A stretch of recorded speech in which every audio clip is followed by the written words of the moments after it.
औज़ु बिल्लाहि मिनश शैतानिर रजीम। बिस्मिल्लाहिर रहमानिर रहीम। अल्हम्दुलिल्लाहिल्लज़ी नव्वरा कुलूबना बेविलायते अमीरुल मोमिनीन। अस्सलातु वस्सलामु अला सय्यदिल अंबिया वल मुरसलीन व अहले बैतिहि तय्यबीन अत्ताहिरीन अल मासूमीन। बावाज़े बुलंद सलावत। दुआ है कि अहले बैत का करीम खालिक हमारी अजीम तरीन इबादत अपनी बारगाह में शर्फ कबूलियत अता फरमाए। रब अल हुसैन बहक अल हुसैन जितने भी हाथ ज़िक्र शब्बीर में मांगने के लिए आए हैं, कोई भी हाथ खाली हाथ न जाए। परवरदिगार आलम बानियान का सफ़े अज़ाब बिछाया अपनी बारगाह में शर्फ कबूलियत अता फरमाए। परवरदिगार आलम उस वक्त तक किसी अलीयुन वलीउल्लाह पढ़ने वाले को मौत न आए जब तक दीदार करबला न कर ले। परवरदिगार आलम उस वक्त तक किसी अलीयुन वलीउल्लाह पढ़ने वाले को मौत न आए जब तक अपने इमाम की ज़ियारत न फरमा ले। परवरदिगार आलम हमारी सारी दुआएं कबूल फरमा। सारी दुआओं की कबूलियत के लिए एक बुलंद तरीन सलावत तिलावत फरमाइए आले मोहम्मद। मासूम फरमाते हैं कि जो बंदा हम पे खलूस नीयत से दरूद पढ़ता है कभी उसके रिज्क में कमी नहीं आती। इबादत समझ के एक बुलंद तरीन सलावत तिलावत फरमाइए।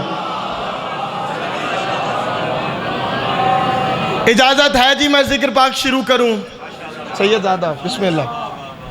आज मैं कोशिश करूंगा कि दहलीज़े अबुल फजल अब्बास को मवद्दत का काबा समझ के एक एक लफ्ज़ का तवाफ करवाऊं।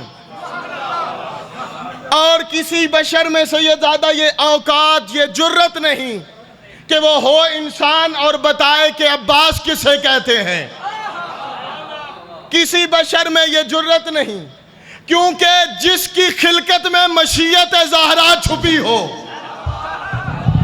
जिसकी खिलकत में मशीयत ज़हरा छुपी हो। आज बंदे कहते हैं जी नाउज़ुबिल्लाह मिन ज़ालिक, अब्बास मासूम नहीं थे, अब्बास मासूम नहीं थे। इतने दलाइल के दिन ख़त्म हो जाएगा, रात आ जाएगी और अपनी किताबों से नहीं, पैगंबर खुदा की ये हदीस इब्ने खल्दून से लेके शिबली नुमानी तक, शिबली नुमानी से लेके सुलेमान कुद्दूसी तक दिखाने के लिए तैयार हूँ। नबी ने फरमाया कि जिस बंदे ने आदम का इल्म देखना हो, जिस बंदे ने नूह का फहम देखना हो, जिस बंदे ने यूसुफ का हुस्न देखना हो, जिस बंदे ने इब्राहीम की खुल्लत देखनी हो, जिस बंदे ने ये सारे नबी नहीं देखे वो मेरे भाई अली का चेहरा देख ले, उसने आदम का इल्म भी देख लिया। जागो भाई, उसके आदम का इल्म भी देख लिया, नूह का फहम भी देख लिया उसने। मैं कहता हूं कि जिस तरह अल्लाह का वली अली अंबिया की फरिश्त में ना होके, जागना पहली इस्मत की दलील देने लगा हूं, जिस तरह अल्लाह का वली अली अंबिया की फरिश्त में ना होके नबियों की सिफतों का मालिक है, इसी तरह अब्बास 14 में ना होके मासूम और इस्मत का मालिक है।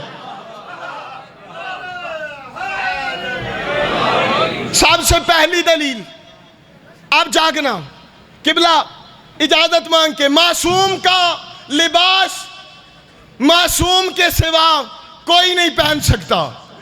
अगर अब्बास नाउज़ुबिल्लाह मासूम ना होते तो सफीन में अली का कुर्ता पहन के ना जाता। और बाद बंदे कहते हैं किबला के मौला अब्बास मैदान सफीन में अली मौला की ज़िर्रा पहन के गए थे। मुझे आले मोहम्मद की इज्जत की कसम है, अली का कोई बेटा भी मैदान में ज़िर्रा पहन के नहीं जाता था, क्योंकि ज़िर्रा उसे पहननी पड़ती है जिसका वार खता हो, इनके सामने कोई रहता। ये अलहदा बात है कि मालिक एस्तर ने कहा था, मौला आज मेरा जी चाहता है आप मैदान में जिर्रा पहन के जाएं, आप मैदान में जिर्रा पहन के जाएं, जिर्रा पहन के जाएं। मालिक इस्तर दौड़ के गए, खैमे से लोहे की जिर्रा उठा के लाए और मौला अब्बास के सामने हाथ बांध के कहते हैं, अब्बास मौला ये आपके कद से एक बालिश बड़ी है, ये आपके कद से एक हाथ बड़ी है। इतना जुमला कहना था या जहां थे मालिक इस्तर ने हाथ रखा था वहीं से मौला अब्बास ने लोहे की जिर्रा को चीरना शुरू किया, लोहे की जिर्रा को चीरना था। या मालिक इस्तर कहता है, मौला अब्बास ये तो दाऊद नबी का मौजज़ा है कि वो लोहे को मोम कर देता था, आपने कैसे किया? इतना जुमला कहना था। या मालिक इस्तर के सामने मौला अब्बास कहते हैं, दाऊद जिसका नाम लेके करता था मैं उसका बेटा होके करता।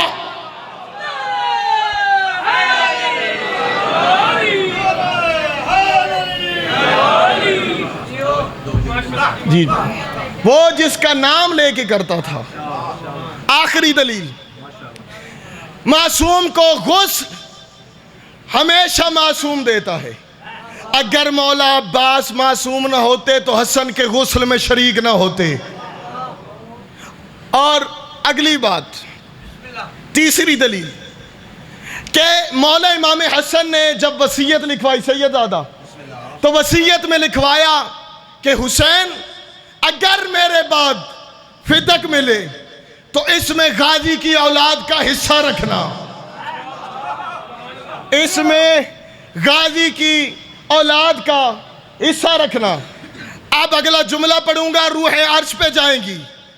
मौला इमाम हसन ने लिखवाया था कि अगर मेरे बाद फिदक मिले तो इसमें गाजी की औलाद का हिस्सा रखना, क्योंकि ये हमारी माँ का बेटा है, क्योंकि ये हमारी माँ का बेटा है। और यही वजह थी जब जनाब अकील मौला अब्बास के नाना के पास रिश्ते के लिए गए थे तो उस वक्त जनाब खजाम और जनाब समामा दौड़ के बीबी उम्मुल बनीन के हिजरे में गए। जब हिजरे में गए, मौला अब्बास के जो नाना थे वो बाहर रुके, बीबी अंदर चली गई। बीबी ने कहा, उम्मुल बनीन क्या आपको पता है कि हमारे घर में कौन मर्द रुका हुआ है?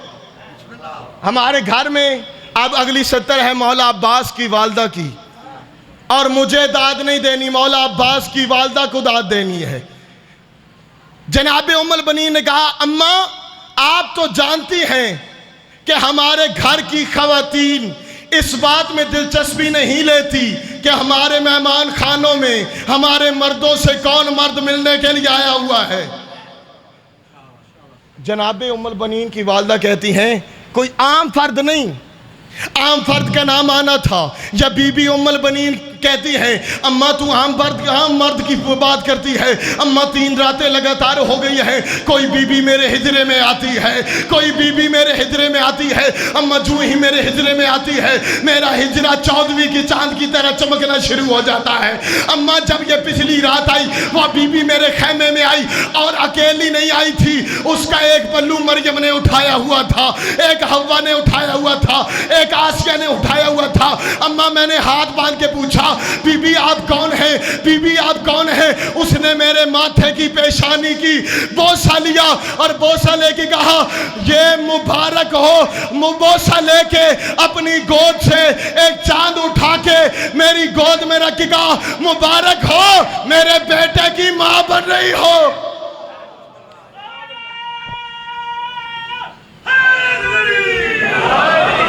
इतनी अजमत की मालिक जनाब सैयदा आपके मौला सज्जाद का एक फरमान है, वो सुना के किबला को हवाले मिंबर। मौला सज्जाद फरमाते हैं, किसी गुलाम ने पूछा मौला से, मौला आप पे सबसे ज़्यादा मुश्किल वक्त किस जगह पे आया? हर दफ़ा तेरे मौला सज्जाद ने कहा, अशाम। मुझ पे सबसे ज़्यादा मुश्किल वक्त, मसाइब वाला वक्त शाम में आया।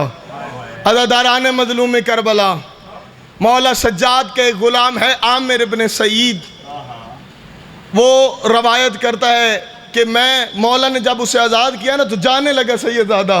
जब जाने लगा तो मौला के सामने हाथ बांध के कहता है, मौला मैं जा रहा हूँ, मौला आपकी मेरी मुलाकात कहाँ होगी? मौला ने फरमाया तेरी मेरी मुलाकात शाम के बाजार में होगी। अल्लाह इन उठनी आवाज़ों पे रहम फरमाए। अल्लाह जाने कैसे अली ज़ैनुल आबिदीन करबला से शाम में आए और वो ही ताजिर बन गया, मौला को गुलाम। जब हमीद बाज़ार हमीदिया से काफ़िला आगे जा चुका ना, तो ये बाज़ार में पहुंचा। जब बाज़ार में पहुंचा ना, तो बड़ा परेशान हो गया और बाज़ार वालों से पूछता है, ओ शाम वालों, ये दीवारों पे खून कैसा? अल्लाह इन उड़ती आवाज़ों पे रहम करे। ये बात दीवारों पे खून कैसा? और कहता है तुझे नहीं पता, अभी थोड़ी देर पहले इस बाजार से एक बागी की बहनें गुजरी हैं। इस बाजार से एक बागी, वो कहता है कमीनों तुमने इतना मारा है कि बागी की बहनों का खून। वो कहता है तुझे पता नहीं कि मंजर क्या था। अल्लाह करे तेरी हाय निकले। अदादारान मजलूम में करबला, वो कहता है तुझे पता नहीं ना आमिर मंजर क्या था? वो कहता है बता मंजर क्या था? वो कहता है 64 बीबी थी, 64 बीबी थी और रस्सी एक थी। 64 बीबी थी और रस्सी एक थी। जब कभी रश कम होता, कमीना रस्सी को खींचता, किसी बीबी का सर किसी दीवार पे, किसी बीबी का सर किसी दीवार पे, और कोई बीबी कहती बाबा मेरा सर जख्मी। यहां पे एक अल्लामा नासिर शहीद की जुमला पढ़ता हूं। वो फरमाते थे कि बीबी ऐसे शाम के बाजार का माहौल इतना खराब था कि बीबी जब एक बाजार से दूसरे बाजार में गई, मैं मिंबर छोड़ने लगा हूं, जब एक बाजार से दूसरे बाजार में गई तो बाजार में खड़ी बेशर्म औरतों को शर्म आ गया। अला लानतुल्लाह अलैह।